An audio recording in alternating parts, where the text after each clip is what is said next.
overwhelming. Sands, as far as the eye can see, open skies, and nothing. Open-mindedness. That's what Islam came with. The people are sitting with him, he's guiding them to Allah subhanahu wa ta'ala, asking questions, everyday life, etc., etc., etc. One day,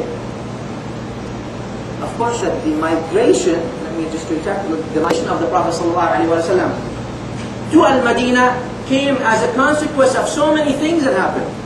The people of Quraysh in Mecca, they didn't want the Prophet sallallahu alaihi wasallam. Of course, he was from Bani Hashem, the most honorable tribe in Mecca, so they couldn't really directly kill him.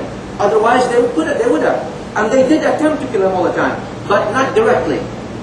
Because they would have to put up with Bani Hashem, and Bani Hashem was the most honorable tribe of Quraysh. Okay, so that was not the solution.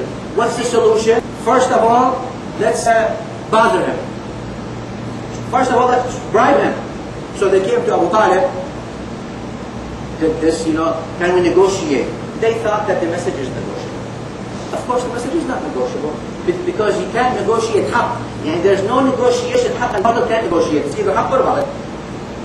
And then after that, they said, well, let's do something. So they did an embargo, an economical embargo on the Prophet ﷺ that included everyone from Bani Hashem. See, they couldn't kill them, but what they did to them is they put an economical embargo. So to what? So you can't trade with them, you can't give them food, you can't give them this, you can't give them that. For 3 years, the Prophet ﷺ, along with every single person from Bani Hashem, among his tribe, was put in this embargo outside of Mecca until they start eating leaves of whatever they found. The end of which, 2 very significant people passed away: Abu Taleb, the protector of the Prophet sallallahu alaihi wasallam, and then As-Sayyida Khadija Ummul-Mu'minin radwanullahi ta'ala alayha. 2 very significant people in the life of all Muslims, really, not only the Prophet alayhi wasallam. And then, of course, what can they do? The rest of the people around them, conflicts. Those who are enslaved or were enslaved, torture them. Bilal, Ammar bin Yasir, the family of Yasir, etc., etc. Torture camps were open for the Sahaba radwanullahi alayhim. Killing was started. For any reason, they just killed them. No problem. All these confiscating properties, restricting all the freedom. This is how Quraysh started. But Quraysh had a parliament, as you all know. Quraysh was not simply dictatorship. There was a parliament called Dar al-Nadwa, had members from every single tribe of Quraysh, those who are respectable in their communities, and even had women members in Dar al-Nadwa. They were giving opinions on what to do. But still, in front of the Prophet ﷺ, they had to do this. The next thing they did, of course, until they to leave, the Prophet ﷺ migrated to Medina. And of course, once he migrated to Medina, they thought they were going to kill him. Since they didn't kill him, what's the next thing to do? Is to unleash media outlets against the Prophet ﷺ. So here, he says he is sahir, he is magician, he is kadhab, he is liar, he is a poet, he is sha'ir, he is a man who loves blood, he just wants to see all blood. He's a man who belittles your gods that you worship. Can you imagine? What do you do with him if he belittles Allah wal-Uzza wa Mana al-Thalitha al-Ukhra? Kill him, right? More emotions of people. So this is an old trick that Quraysh did that long time ago, mobilizing the emotions of people that this Muhammad sallallahu alayhi wa sallam is after you. He belittles, he disrespects your values, he disrespects your gods, therefore you must eliminate him before he gets to you.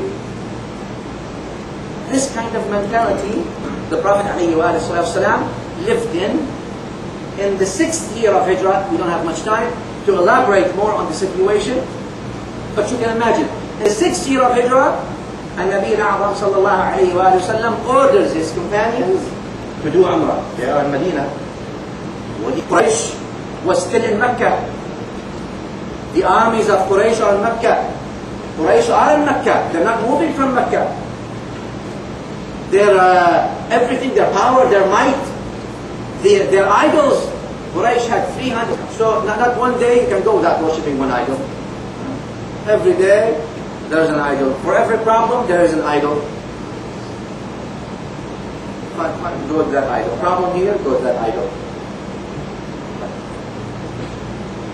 All these idols, all that situation, Nabi Muhammad was there, and he still ordered the people. There's no agreement between Quraysh and the Muslims. Quraysh doesn't even recognize Muslims in Medina. Well, still, the Nabi Muhammad ordered them to go. As-Sahaba radiallahu anhum, they obeyed, of course. And Nabi Muhammad sallallahu alayhi wa sallam, لا ينطق عن الهوى إن هو إلا وحي يوحى. So they moved from Mecca, 1,400 people, to a place called, very, very close to Mecca, called Hudaybiyah. Al-Hudaybiyah is a name of two things. Many of the narrations in history say it's either one, that there was a tree, more likely it is the well of water at Hudaybiyah. The well of water called Al-Hudaybiyah. And Nabi Muhammad, once he reached there, very close to Mecca, he ordered his companions himself, put the clothing, towels, these things, white and white, and he told them to get ready. They brought the sheep with them to offer. All these things, they're ready to go. Of course, the well of water of Al-Hudaybiyah, the narration says that this well was dried almost, there's nothing in it.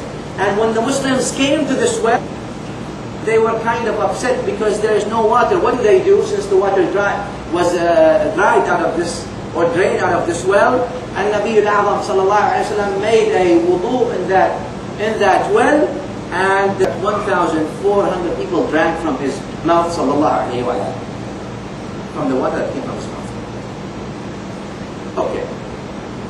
Of course, Quraysh had its intelligence services, sending people all the time around the Prophet ﷺ, around Medina, to see and detect the movement of Muslims so they can calculate what's the next step. The Muslims were more spontaneous. Because he who believes in Allah subhanahu wa ta'ala, and Allah has the best plans, doesn't have to plan. But those who don't, they always have to pre-calculate and plan and do all these things. So they did plan, and when they saw, or when the news came to Quraysh, Abu Sufyan, Abu Jahl, Abu Lahab, all it came to them the news that the Prophet ﷺ and his companions, 1,400 people, came to Al-Hudaybiyah, very close to Mecca. They sent him a man, من شخصيات Quraysh, among these distinguished personalities of Quraysh. عمرو بن مسعود الثقفي, عروة بن مسعود الثقفي. عروة بن مسعود الثقفي. هذا عروة بن مسعود الثقفي was from Thaqif, from Al-Ta'if. But among these people who are very distinguished, he was wise. Of course he was with the kuffar. He became Muslim there eventually, but he was kafir. He was among those who were very wise and people who are representative of his people. Very well traveled, very knowledgeable, experienced in the tribes of Arabs and the tribes of non-Arabs. Went to the lands of the Romans, the lands of Persia, of here and there. So Quraysh figured this is the best man to go and at least see something. Urwa ibn Mas'ud al-Thaqafi came to the Prophet ﷺ, and he saw, imagine you're coming, you've seen 1,400 people dressed all equally, all in that white and white, and they have their swords with them, and something overtook them. Very overwhelming. Now when you look at Al-Umrah or Al-Hajj, you see these people, very overwhelming scene. The same thing for Quraysh, because this kind of gathering was very overwhelming to them. Of course, notice here that the Prophet ﷺ and the Muslims only carried their swords. They were not fully armed. Because their goal was not to go and fight. This was not supposed to be a war. This is supposed to be a what? Just a Umrah. The order was that we go for Umrah. And therefore you have to carry your sword, because sword was an individual weapon that defends you when you travel. This is something known. Urwa ibn Mas'ud al-Thaqafi listens, look at all these things, and then some narration says he saw the Prophet sallallahu alaihi wasallam